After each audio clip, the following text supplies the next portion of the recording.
পিতামাতার সাথে সম্পর্ক নাই, ভাই বোনের সাথে ভালো সম্পর্ক নাই, আস্তে আস্তে এগুলো দুর্বল হয়ে যাচ্ছে। এটা যে ইসলামের একটা আদেশ, এটা যে ফরজ, এইটা অনেকে বুঝে না। নামাজ বুঝে, রোজা বুঝে, জুমা বুঝে, জামাত বুঝে, কিন্তু এইখানে দুর্বল, এইটা বুঝে না। এটাও যে জান্নাতে যাওয়ার মাধ্যম, বেহেশতে যাওয়ার মাধ্যম, এইটা আমাদের অনেকেই বুঝে না। এটা যে ঈমানের অন্তর্ভুক্ত, রাসূলুল্লাহ সাল্লাল্লাহু আলাইহি ওয়াসাল্লাম এটাকে ঈমানের অন্তর্ভুক্ত করেছেন।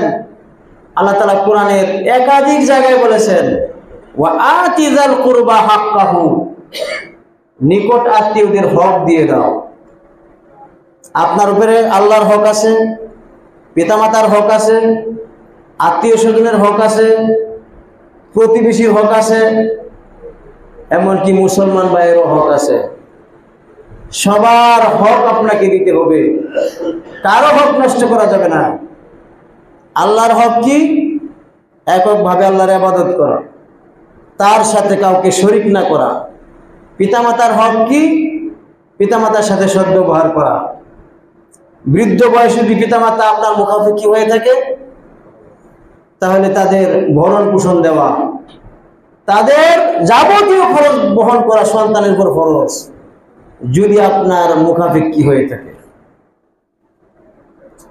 এমনি ভাবে অন্যান্য আত্মীয় স্বজনের হক, সেটাও পরিশোধ করতে হবে, সেটাও আদায় করতে হবে। কোরআনের একাধিক জায়গায় আল্লাহ তাআলা এই আদেশ করেছেন। শুধু তাই নয়, আত্মীয়দের সাথে সম্পর্ক রক্ষা করা,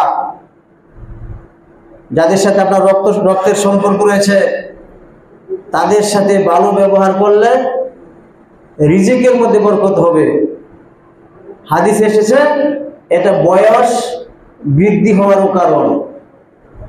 আত্মীয় স্বজনের সাথে সদ্ব্যবহার করলে রিজিকে বরকত হয়, বয়স বাড়ে, আয়ু বাড়ে।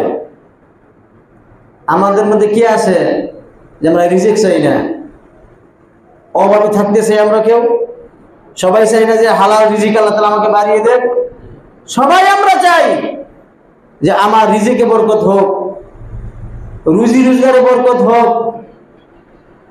এমন কোনো মানুষ পাওয়া যাবে না যে এটা চায় না।